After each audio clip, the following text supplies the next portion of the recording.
Hi, I'm Meg Galvin, and I'm going to show you one of my creations, a roasted herb chicken. I am real excited about showing you this because I think people are uncomfortable about cooking whole chickens.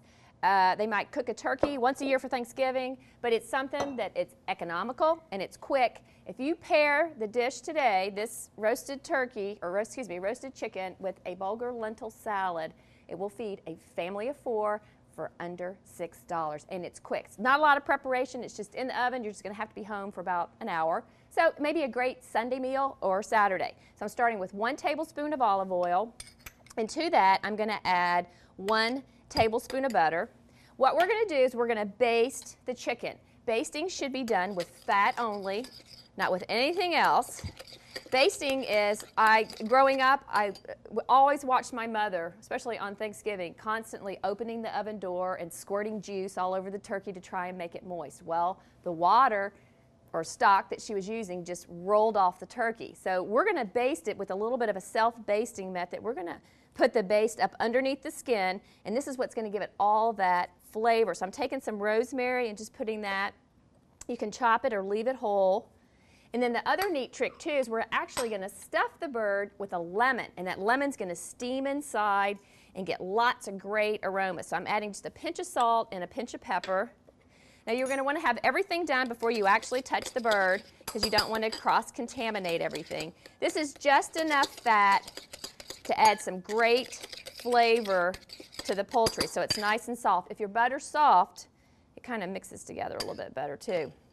So we're going to move these lemons off here. You're going to want to get some kitchen string. If you go pick up, I don't know if you go to a bakery and get some string, or you can, it's just cotton string, that's all it is.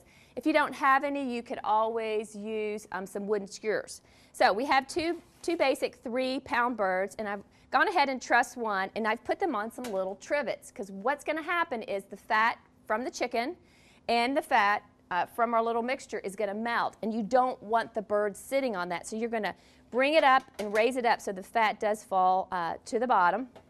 So what we're going to do, you wash them, pat them dry, make sure they're good and dry. We're going to tilt this guy over a little bit just to dry out the cavity. So one of the best things that you can do for a whole chicken is take out that wishbone. It just facilitates the carving. So now here's the legs, here's the wings, here's where the neck was.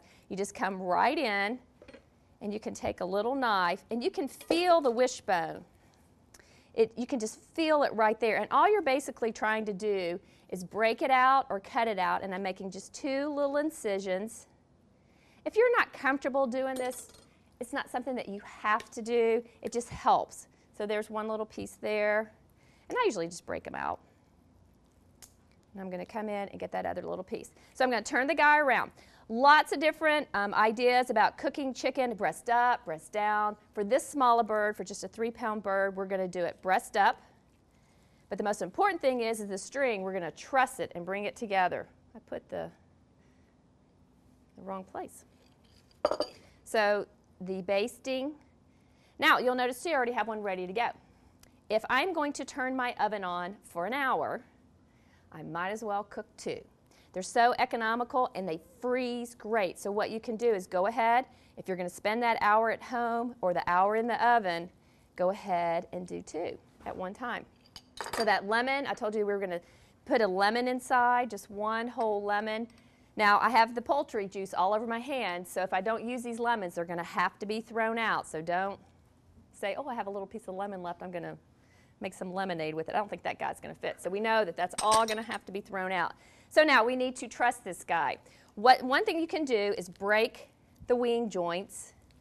You're just kind of breaking them together. We want to just push it all together, because if this goes in the oven like this, it's not very appealing coming out looking like this. But the other problem is you have the dark meat, which is full of nutrients, and it is great. And then you have the white meat. Well, they both cook at different temperatures. So we want to just bring it together.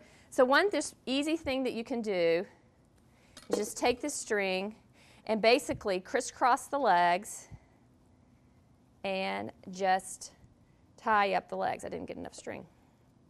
Just tie up the legs. So what we're looking for with this cooked bird, temperature-wise, we're looking for 165 on the breast, but 180 on the leg. So the best way to take a temperature is an insertion of a thermometer between the leg and the thigh. And then what I'm going to do is just sit this guy, instead of trussing all the way around, just do kind of a real quick truss. Just sit him on his legs, just like that, on the trivet. So these are going to go in the oven. So wash your hands before you touch that oven door. 425 degrees to start with. We really want to get those juices searing and the outside going. Just 10 or 15 minutes on that. And then we're going to reduce the oven temperature to about 350 degrees. So, but here's a little bit of advice. If you have a really large turkey or a really large chicken like a capon, which can be about 8 pounds, don't start out that high. Start out at about 375 degrees and reduce to about 300. So I'm going to get all my contaminated stuff out of the way.